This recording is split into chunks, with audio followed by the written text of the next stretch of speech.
howdy partner to our friend Tim McMahon, but because 2016 champ Iman Shumpert is in the house. Iman, welcome to NBA Today. You ready for this? It's going to be a fun show. You get to spend the rest of the week with us, and around these parts when Shams breaks news right before, that is exactly where we start our show. Let's say hello to our senior insider, Shams Charania. Shams, you reported this morning that finally the Suns and Bradley Beal, they have agreed to a contract buyout. Now he's headed to Los Angeles. What are the details of this deal with the Clippers? Malika, I'm told Bradley Beal gave up almost $14 million to buy out of the Phoenix Suns and join the Los Angeles Clippers. 2 years, $11 million. His deal will have a player option next summer, so he's slated to be one of the top free agents next offseason. But this is someone that had $110 million left on his contract over the next 2 years. Obviously, did not work out in Phoenix. It was a failed 2-year experiment with Bradley Beal, Kevin Durant, and Devin Booker. And so over the last few weeks, Bradley Beal, his representative Mark Bartelstein, they've been talking and meeting with several teams around the league. Aside from the Clippers, we've seen the Bucks, the Lakers, Warriors, Timberwolves, Heat, all were involved here in this process. But Bradley Beal this morning decided to sign with the Clippers and team up with Kawhi Leonard and James Harden. The Bucks, the Lakers, the Golden State Warriors, and yet the Los Angeles Clippers, Shams, are the team that prevails here. What was so attractive to Bradley Beal about joining LA? Here's something interesting. I'm told James Harden was a focal point in recruiting Bradley Beal internally, but also speaking directly to Beal and his camp.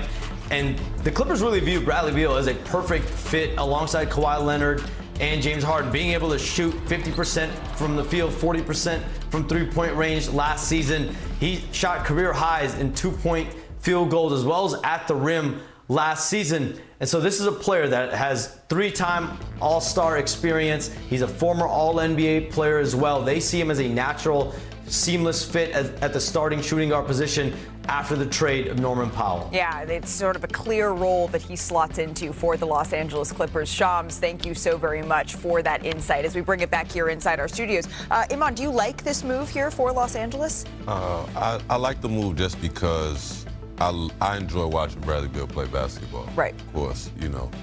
But I am at the point now where I'm looking at it how you would look at a James Harden, how you would look at a Paul George, where we're saying, where do you take your team? What do you add to your team at this point, especially with you getting older?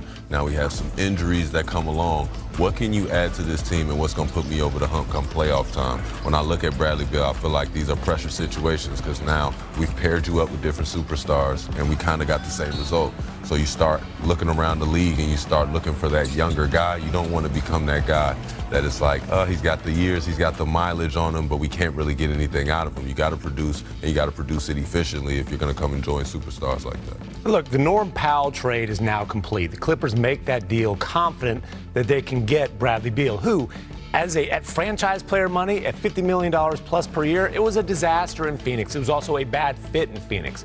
He's being paid ninth man money now with the Clippers. There is a clear-cut role. They've got a great defensive infrastructure around him. This is the best team in LA getting better. This is a team that pushed the Denver Nuggets to 7 games in the first round that got significantly better today. And I think he is a great fit as a guy who, look, it didn't work in Phoenix, but he averaged 18 points per game for the Suns, 50, 40, 80. He can still put the ball in the hole, and I just think he's a much better fit with the Clippers and a much better contract, obviously, for the Clippers than it was in Phoenix. It seems like it all comes down to the value here for Bradley Beal. It's not just the player that he is, but the value that they're getting him at. And it's very, very different looking at him on this contract than you were on the contract necessarily with the Phoenix Suns here. What is it that he can show you? You said you were all fans of Bradley Beal, of watching him play here, but what do you need to see from him to answer that question that you're asking? Because it's a fair one. Understanding that you're coming to play with James Harden. Understanding how we're going to space this floor, how am I going to help him at the end of games when I feel like the indecisiveness comes in, the 3 minutes of no scoring happening, not being able to get certain mismatches on the other end. So now you're going to have to be able to step up and guard somebody you weren't normally going to guard. Like, those are the things that you have to come and do alongside of James Harden and a Kawhi Leonard. When Kawhi Leonard can't go out there and guard the head of the snake, can you come out there and guard the head of the snake? I want him to be able to insert himself in a different way, and it's not a bad pressure at all. Yeah. This could be a great pressure for Bradley Beal. This could be a great spot for him. Like you were saying, I love that he's, getting this done. You're getting this done for cheap. You know what I'm saying? You're getting superstar quality for cheap. I understand he's not a rock star in this league anymore, but he's been there. He's been to the show, and he's been in a playoff battle. So you want to see him come enjoy the team. I don't want him to fall into those things where in the playoffs, I'm not really worried about a Bradley Beal. Right. You know what I mean? I don't want that to be the consensus across the league of, if we see Bradley Beal, we're not worried about him in the playoffs. When you say play with James Harden, I think that is a plus here. People think of James Harden, they think of Houston Rockets James Harden. They think of he's got the ball in his hands all the time. He's scoring 35 points per game.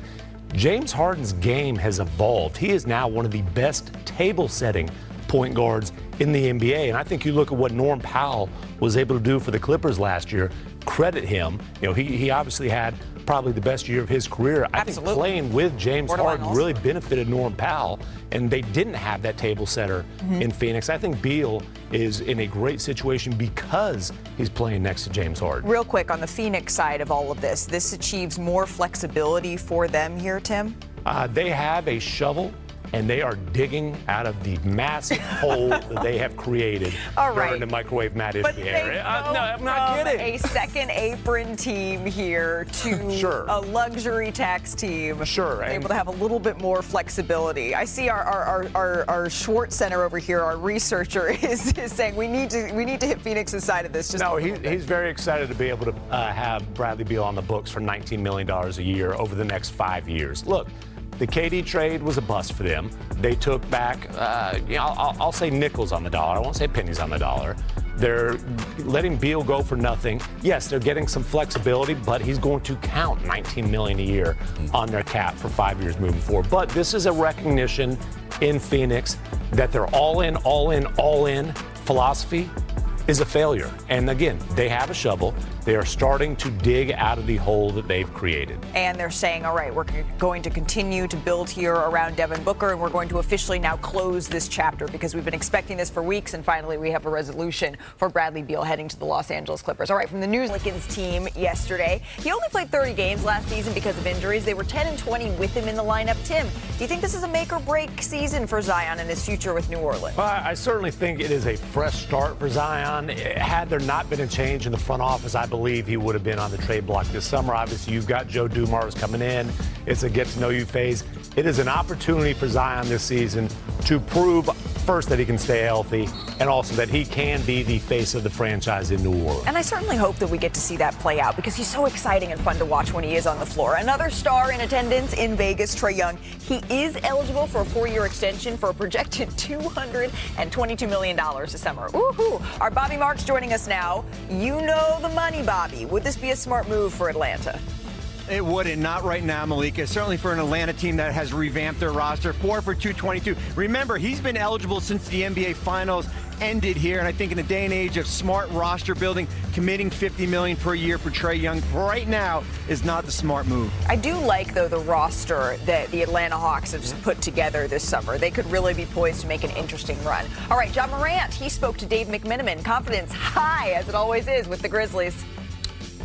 I'm always confident in us. My mindset now is just, make sure I'm out there and available. And I feel like, when I'm out there on the floor, we got opportunity versus any team. So it's a lot of talent in the West, but yeah. Not quite I'm fine in the West, but not far off. Iman, you're up. Ja says Memphis has a shot against any team out there. How dangerous can this Grizzlies group be? I mean, I'm going to agree with you, Ja. As long as you're out there, you guys have a chance, and you are dangerous within your own right. I don't know how dangerous you guys are as far as going at the end of a game with the OKC Thunder or Anthony Edwards sitting over there. These guys, year in, year out, get better.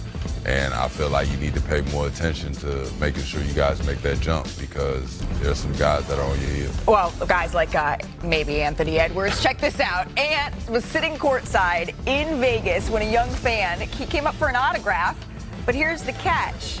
You see Anthony Edwards wearing his jersey, and he was excited to sign that one. You think he's equally as excited to sign this one? Not enough bad blood to reject the signing the merch, though. The Wolves, they're currently 10-1 odds to win the West, according to ESPN Bet Sportsbook. That is one of the things I love about Summer League. You have a great chance if you're a kid and you go to Vegas and you get to get an autograph to meet your heroes. But this is tied with the Clippers for the fifth shortest odds in the conference. The Wolves, they've reached 2 straight Western Conference finals. Bobby, I'm going to start with you here. Do you see Ant and the Wolves taking the next step this season?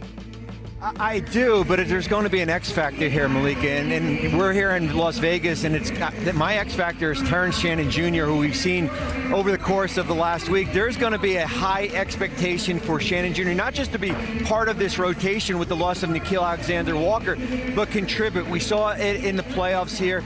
He is the guy to keep an eye on as far as for Minnesota, a team that returns their starting 5 and certainly their core players with Dante DiVincenzo and Naz Reid. So it's certainly a big offseason for Minnesota, but I think it does start with Terrence Shannon Jr. I think it's interesting seeing Berenjay there, also from France, also a center. I'm wondering how that's going to be long-term with Rudy Gobert, or if that is a plan to give the Timberwolves some flexibility here. But Iman, when I say take the next step, it's tough because when you've gone to the Western Conference Finals 2 straight years, the next step is being better, beating OKC, and making it to the NBA Finals. That's tough. I mean, it's a tough road, but the crazy thing is we all watch these playoffs, and we all know that Ant-Man learning how to play chess instead of checkers is going to be scary. And I say that to say the double team bothered him. It made him uncomfortable. It made him indecisive. When we watched that, I watched, and I've had to guard a little bit of everything. When I had to guard guys, when they turn their back to a double team and they're able to see what's coming, they're able to see what's available, it becomes so dangerous to even send the double team. When it becomes dangerous to send a double team, I don't know how many people can guard Anthony Edwards one-on-one. And when you see that at the end of the game, you can see them closing a lot of these games that they couldn't close down the stretch. They won based, I say checkers because they're just playing. You score, I score. You score, I score. But when he gets to that methodical, just, I'm getting to this spot. I'm going to get you your first foul at this time. I'm going to get you your second foul at this time. Kind of what we saw Shea do. Exactly. And when you see guys start to do that and they start to eliminate your gifts on the other end just because they figured it out, then you start to say that guy can play chess. He's a little more dangerous than I thought. Let's respect him. Yeah, and look, Ant is an all-NBA player who is still ascending. He is still a developing young talent at 23 years old. I ran into Chris Finch when I was out in Vegas, and Finch talked about a step he wants to see Ant take this summer, and that's learning how to attack from the mid-range, like Shump's talking about here. You know, and I asked, okay, who's an example that does that really well? Talking about Kevin Durant, catching the ball in areas, making quick decisions, attacking quickly, that it's difficult to double team him, and you know that's the next step for Ant. He really improved as a decision maker this year. That's been a point of emphasis for Chris Finch with Ant over recent years. And I think Minnesota can be better next year, but when we talk about getting over the hump, the hump is the Oklahoma City Thunder, who is chock full of ascending talent. And let's just be honest, the conference finals, that was not a competitive series. Right. And it's not out of the question to say that Oklahoma City is better than they were last year. They have the experience now. They have a championship under their belt. They know what it takes. Anthony Edwards is going to have to raise his game. The good news is his favorite player, Kevin Durant. Someone he studies, Kevin Durant. Someone he looks up to, Kevin Durant. And someone he took pride in beating, Kevin Durant. So if there's someone to get in the lab with or get in the lab and watch, you certainly know he's motivated to do that. All right, we got a busy show on ABC and ESPN+. But, Tim, just because you're not invited doesn't mean you have to wait until you get to find out who will join the ranks. LeBron, Steph, Kobe, Wade, Dirk, Kevin Durant as the players who've won the ESPY for the best NBA player, because we get to hand out that award right now on this show. First, let's be reminded of the nominees. We start with Shai Gilgeous-Alexander, who already has a laundry list of awards this season. MVP, Finals MVP, West Finals MVP, the scoring champ, 32.7 points per game, the most ever in a title season. Nikola Jokic, he put together one of the best statistical seasons we've ever seen, joining 62 Oscar as the only players with at least 25 points, 12 rebounds, and 10 assists in a season. And Giannis had a historical year himself, going for at least 30 points, 11 boards, 6 dimes for the second straight season. Only Oscar Robertson had reached those marks previously. And Jason Tatum, he finished 4th in MVP voting, was a first-team All-NBA after going for nearly 27, 9, and 6 for a 61-win Celtics team this season. We certainly hope to see him healthy and on the floor soon. Those are the nominees for the ESPY for Best NBA Player, and we have the envelope.